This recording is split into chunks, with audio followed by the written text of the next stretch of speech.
ಕನ್ನಡ ಹಿರಿಯ ನಿರ್ದೇಶಕ ಜೋ ಸೈಮನ್ ವಿಧಿವಶರಾಗಿದ್ದಾರೆ. ಪಾರ್ಥಿವ ಶರೀರದ ಅಂತಿಮ ದರ್ಶನವನ್ನು ಗಣ್ಯರು ಪಡೆದಿದ್ದಾರೆ. ಸಾಧು ಕೋಕಿಲ, ಚಿನ್ನೇಗೌಡರು, ಸುಂದರ್ ರಾಜ್, ದೊಡ್ಡಣ್ಣ ಸೇರಿ ಹಲವು ಗಣ್ಯರಿಂದ ಅಂತಿಮ ನಮನವನ್ನು ಸಲ್ಲಿಕೆ ಮಾಡಲಾಗಿದೆ. ಬೆಂಗಳೂರಿನ ರವೀಂದ್ರ ಕಲಾಕ್ಷೇತ್ರದ ಸಂಸಾ ರಂಗಮಂದಿರ ಪಾರ್ಥಿವ ಶರೀರದ ಮುಂದೆ ಕುಟುಂಬಸ್ಥರು ಗೋಳಾಡ್ತಾ ಇದ್ದಾರೆ. ಇನ್ನು ಕ್ರಿಶ್ಚಿಯನ್ ಸಂಪ್ರದಾಯದಂತೆ ಜೋ ಸೈಮನ್ ಅಂತ್ಯಕ್ರಿಯೆ ಕೂಡ ನಡೆಯಲಿದೆ.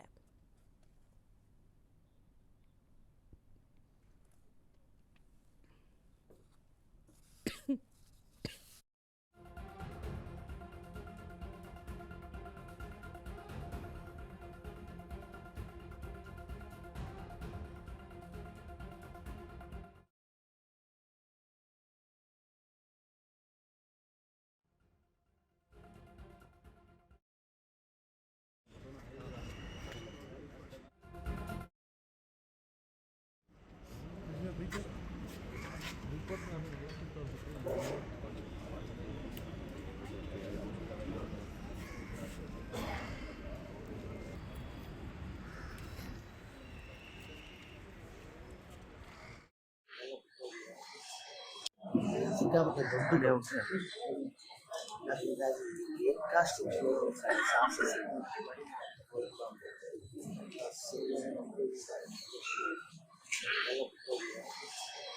ನಿರ್ದೇಶಕರೊಂದಿಗೆ ಕೆಲಸ ಮಾಡಿದ ಅನುಭವವನ್ನು ಸಂಪಾದನೆ ಮಾಡಿದರು. ನಂತರ 1977ರಲ್ಲಿ ಒಂದು ಪ್ರೇಮದ ಕಥೆ ಚಿತ್ರದ ಮೂಲಕ ಸ್ವತಂತ್ರ ನಿರ್ದೇಶಕರಾಗಿ ನಂತರ ಕನ್ನಡದ ಸುಮಾರು 100ಕ್ಕೂ ಹೆಚ್ಚು ಸಿನಿಮಾಗಳಲ್ಲಿ ಕೆಲಸವನ್ನು ಮಾಡಿದ್ದಾರೆ.